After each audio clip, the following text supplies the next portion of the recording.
Hi, guys. Hey, how's it going? Hello, Brad. Oh, Brad's here. Okay. Okay, we are live. All right, so Brad's here. Mark is not here yet, so I'll put you in charge of the meeting as vice chair for, at least for now. Okay. Well, first of all, we'd like to open up the public comment. All right, does not appear we have any. Okay, everybody got the minutes, right? February 3rd minutes. Yes. Someone want to make a motion? I'll make a motion. Second? Second, All in favor? aye. Opposed? So moved. Executive Director's Report. All right, I did send it by email this afternoon. I'm gonna kind of bleed together because we do have a couple changes. We are due, our audit's gonna be due by the end of the week. You didn't get it done in time for today, so there's not an audit to actually approve. It will go out to the members as soon as it's here, which we're hoping will be on Friday, along with the Code of Ethics, Conflict of Interest, the various forms everybody has to sign every year. So we'll take a look at it. We'll get it out to you guys, and we may ask you to vote out by email so that we can include it in the Authority Budget Office report that we have to do by the end of March. So I am working on the ABO reporting, but I've gotten about as far as I can get without the audit, because that triggers the whole budget and you can't really close anything until you have that piece. So we were hoping to have it for today, but it's not quite ready from the auditors, but we should have it. And he said late this week, so late next week or early next week. So once we have that in, we will distribute it. And like I said, with the other stuff. The loan with 788-300 LLC is closed. The project's fully underway. We're waiting documentation on expenses. We've gotten some employment documentation in already. Mark Chodak's goal was to have like one big package for us so we can do the whole project and disperse it at once. So he's hired like 7 people so far. He pledged more than that, but he's done enough to meet the minimum national objective for his loan already. And he's on 3-day-a-week service and ramping up as the weather gets better. We did do a public hearing for the 2020 CDBG program.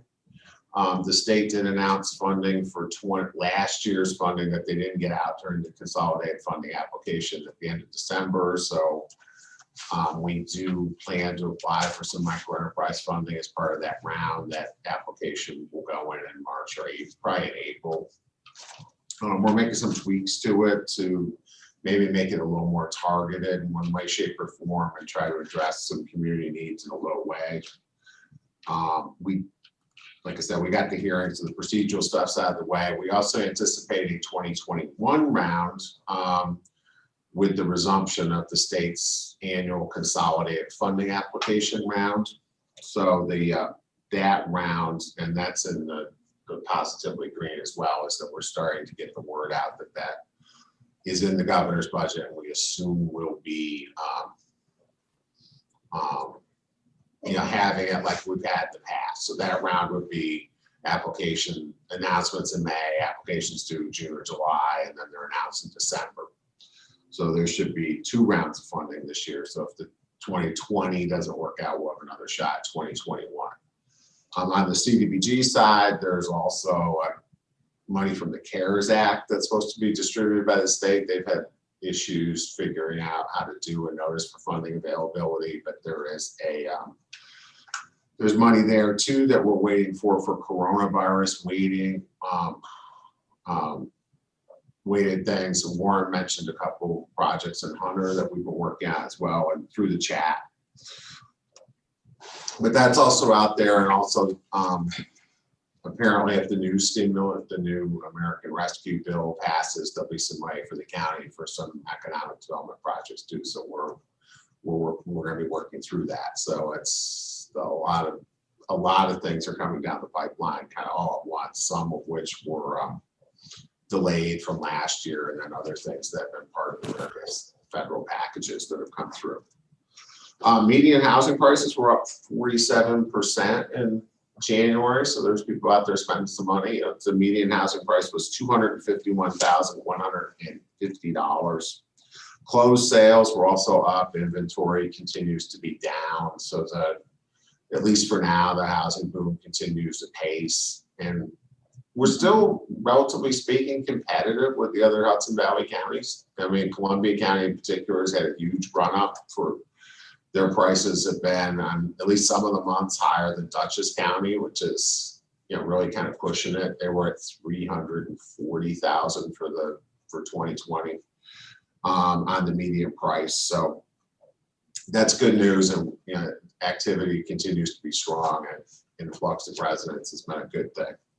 County sales tax was steady in January. There's a new carve out for hospitals. So what the county actually got was not steady. We lost some money, but the collections were fairly good. And remember, January is like late December. There's a lag in it. So we'll be looking to see in the next couple of weeks if there was a big impact in retail sales locally from the stimulus, the last checks that went out, which seems to be the case nationally. So there should have been some uptick in that, but things do seem pretty strong here relative to the rest of the economy. We mentioned on the Paycheck Protection Program, there's currently a 2-week window, which we're halfway through for businesses of 20 or fewer employees only. And that whole program is scheduled to end on March 31st, though that may be extended as part of either the stimulus bill or some other legislation that's going through. But money does remain available in the Paycheck Protection Program. I know I talked to Mark, he's been doing a bunch of loans, and the other lenders I'm sure are as well, but that is available. We continue to do outreach to people that you can apply again if you applied once before. So, and they're trying to reach kind of more and smaller businesses than they did the first time. Carroll Development Foundation projects completed, which is the last from the county's program income money from the loan buyouts we did a couple years ago. We have to report back on the county side. We have to report back to the state in April from the money at the end of their fiscal year plus 30 days. So a little bit will be going back, but we got the projects done that were approved by this committee. What was the Quantum Fund Committee? You know, that could be done. So that's a good thing. Nordic House also repaid their loan in full. They had another project they were doing somewhere else, so they refinanced their whole property and paid us back. So the EDC now has a little over 100 grand in the bank.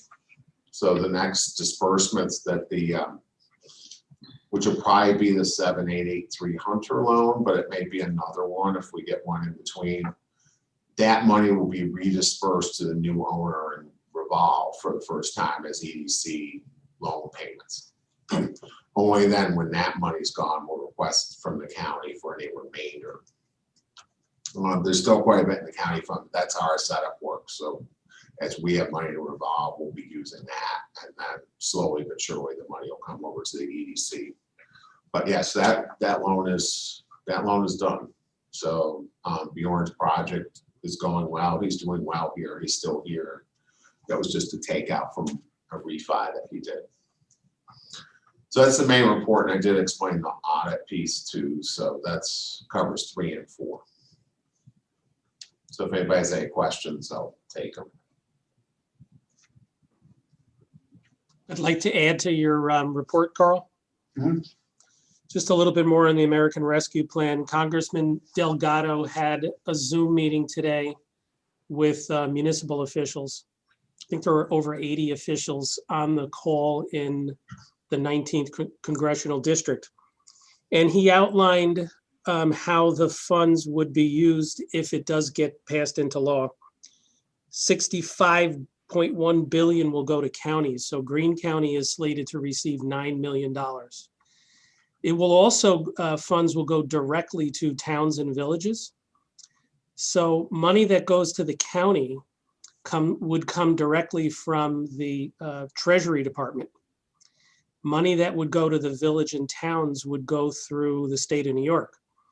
And he made sure to point out that New York State would have no ability to redirect the funds or use the funds at the state level or change what the funding formula or eligible uses of the funding would be, which is important because we know during the pandemic how the governor in the state has slowed revenue down to the counties, increased our local mandates, things of that nature. So if it does get passed, it would be good news for towns, villages, and the county. And they tried to keep the authorizing language very broad in terms of how we could use the money. And there's several categories. They're all loosely tied to the emergency pandemic. But what we talked about is eligible use of funds to include loss of revenue to the county because of the pandemic.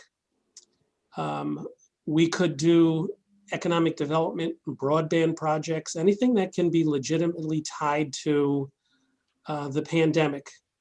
So he gave an example that if we were working on a broadband project, as we are, and many people, during the pandemic need the broadband for telemedicine, remote learning, to sign up online in order to receive a vaccine. All of these are valid and true, and there's examples of people and businesses in the county that this is affecting.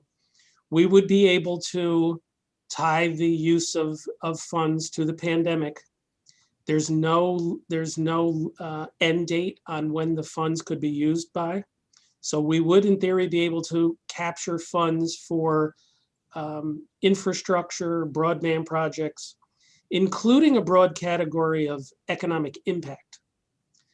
So there were lots of great ideas and lots of great questions by municipal officials, and everybody's going through the same thing. When we get the money, what is the expectation and the need to, and how would we document use of the funds?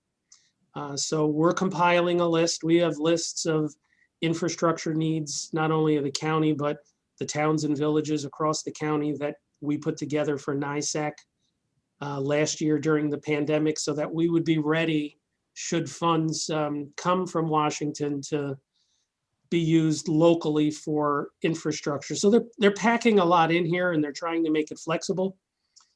So we'll see where it goes, but I thought that would be of real interest to the committee and to us. We could really put that money to good use. That's great news. Thanks for sharing. Good. That's great. Yeah. Thank you, Carl. Thank you, Warren. Move on now to Willow's Bakery Cafe. Yes, we spent a lot of time the last couple of days working with them, and they ended up withdrawing their application this morning. So that's why there wasn't a loan package to go out to the committee, and we did hold it as long as we could. They cited timing issues with the not being able to get the funds. They need the funds in a few weeks, and it didn't line up with their time. That's what they said. So that's we're not sure how to quite deal with that project. They plan to go into the Foreland building, so our understanding is that that's going to continue, and then he's going to use his own equity contribution instead of the county money or the EDC money. So that's where that's at, and that got withdrawn, like I said, this morning. We spent some time Monday and Tuesday trying to find a path for him that he was comfortable with, and in the end, he decided to withdraw. I'm not saying it won't come back at some future point, because his project's still out there and it's just in the starting phases. The Foreland building, who we also are working with on their Restore New York grant, told us that they plan to be open in June.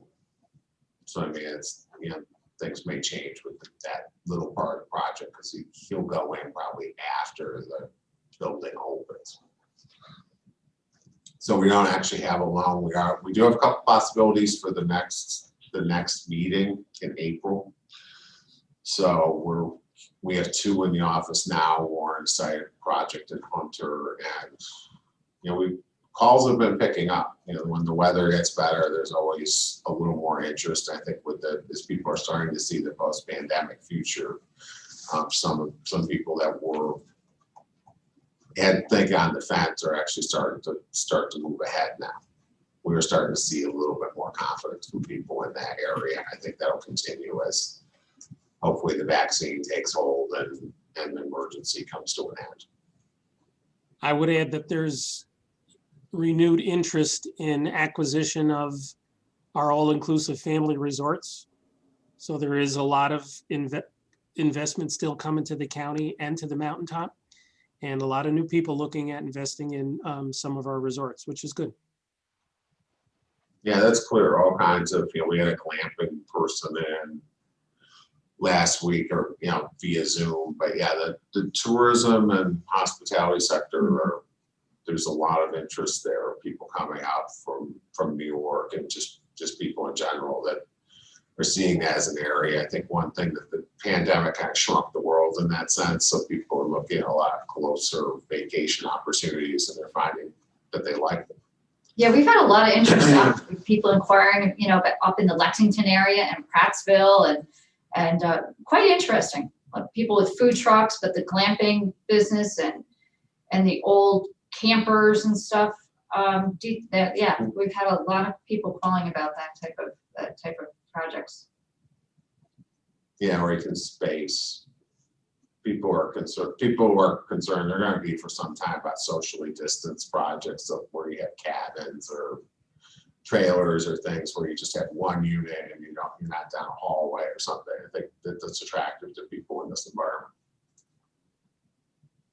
Carl, I had a future client that I met with the other day that said he reached out to you. He's looking to get some funding. He wants to open a mini golf place in Carroll. Mark Bouquet, did he reach out to you? Yeah, I did reach out to him. I haven't heard back from him, so I'll follow up with that. But yes, we did talk to him. I did reach out to him. We talked to him like a year ago. Yeah, I think he's leaving his job, so I think he's pretty serious. He's got a building on site, owns 3 acres. Mm-hmm. Already has the plans laid out for $180,000 miniature golf thing, Nice. potential of batting cages. And respond to him, and we'll get something set up with him. Yeah, I think timing's of the essence, like anything else, because he wants to kind of open hopefully by early summer. All right, moving on. Board member discussion, news updates. Any discussion? Karen, you want to speak on your retirement? It's been 20 years. I looked it up today, 2001. Wow. You looked it up, huh? 20 years, that's a long time. Time for me to go. The county's in good hands. It's been a pleasure working with everybody. Thank you very much. Thank you, Karen. Yeah, thank you, Karen. We enjoyed working with you as well. 20 years. Karen, you're not leaving the county, are you? No, not at all. But I leave the county in good hands, and Warren shared such good news, so I'm happy to hear about that as well. Yeah, the market hasn't peaked yet. You'll know when the market peaks when Karen sells her house. She would have the inside track as a realtor, right? There you go. There you go. Carl, do we have, what's in our bylaws? Do we have to keep a certain amount of people on the board, or are we looking for a replacement? We are looking for replacements. That's on the county's agenda. How it works is that we propose people to the legislature. Warren does, but not to put him on the spot, but then we're working on that. And then the legislature appoints them because we'll be down to 4 people at the end of March. So Brad and Alan were reappointed. So, but we needed, probably 3 new people anyway. We can have up to 10. So, but we need 4 to pass anything. So Please share anybody that you think might be a good board member and interested. People are really beating our doors down to be on the EDC. There's worse committees to be on. It's not a very demanding committee, let's just say that. No, it's a good group. And people like Karen and Steve Nelson and Rick were here for a very long time. So I'll just add that there are many boards and committees and advisory groups that the county has. So there are a lot of people and a lot of volunteers. They all perform a necessary function for the county. And we're a small county, and lots of times it's the same core of people that are on all the committees, and it's hard to, Mhm. cultivate new people, new blood, new interests. No, it's true. People complain on the one hand, it's the same old faces, and then you can't find any new faces to get in. So, but yeah, we are looking for people. So if people have ideas, we'd be happy to have. All right, anything else? We good? Make a motion to adjourn? I will officially make a motion to adjourn. That's adjourning for. My last one. We're adjourned. Second? Second, Linda. There you Linda. go. All right. Thank you.